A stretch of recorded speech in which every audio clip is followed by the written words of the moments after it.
শুক্রবার মালদার মুচিয়া গ্রাম পঞ্চায়েতের বিভিন্ন এলাকায় প্রচার চালালেন মালদা বিধানসভার বিজেপি প্রার্থী গোপাল চন্দ্র সাহা। এদিন মুচিয়া গ্রাম পঞ্চায়েতের ছোটপুর আদমপুর সহ বিভিন্ন এলাকায় জোর কদমে ভোট প্রচার করেন তিনি।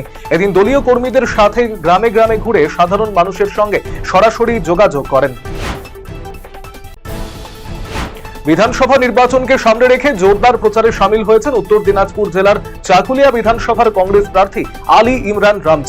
এদিন তরিয়াল গ্রাম পঞ্চায়েতের বিভিন্ন এলাকায় হুডখোলা গাড়িতে চেপে প্রচার চালান প্রার্থী। কথা বলেন এলাকার বাসিন্দাদের সঙ্গে, দেন উন্নয়নের বার্তাও। এদিন প্রচারে বেরিয়ে গ্রামে গেলে কংগ্রেস প্রার্থীকে মিষ্টিমুখ করান ভোটাররা।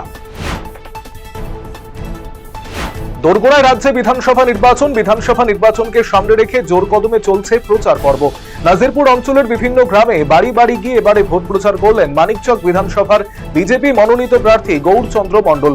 শুক্রবার বিজেপির নেতাকর্মীদের সাথে নিয়ে দলীয় পতাকা প্ল্যাকার্ড নিয়ে জোর প্রচার চালান বিজেপি নেতৃত্ব। মদের বোতল দিয়ে এক ট্রাক্টর চালককে মারধরের অভিযোগ ঘিরে উত্তেজনা দক্ষিণ দিনাজপুরের গঙ্গারামপুর থানার বাঁধমোড় এলাকায়। এই ঘটনার প্রতিবাদে রাজ্য সড়ক অবরোধ করে বিক্ষোভ দেখান আদিবাসী মানুষজন। নির্বাচনকে সামনে রেখে প্রচারে জোর বাড়িয়েছে বিজেপি প্রার্থী শঙ্কর ঘোষ। শুক্রবার তিনি শিলিগুড়ির বিধান মার্কেট ব্যবসায়ী সমিতির কার্যালয়ে উপস্থিত হয়ে সমিতির সদস্যদের সঙ্গে বৈঠক করেন। বৈঠকে ব্যবসায়ীরা দীর্ঘদিন ধরে চলা দোকানের মালিকানা সংক্রান্ত সমস্যার কথা তুলে ধরেন। তাদের বক্তব্য মনোযোগ সহকারে শোনেন শঙ্কর ঘোষ।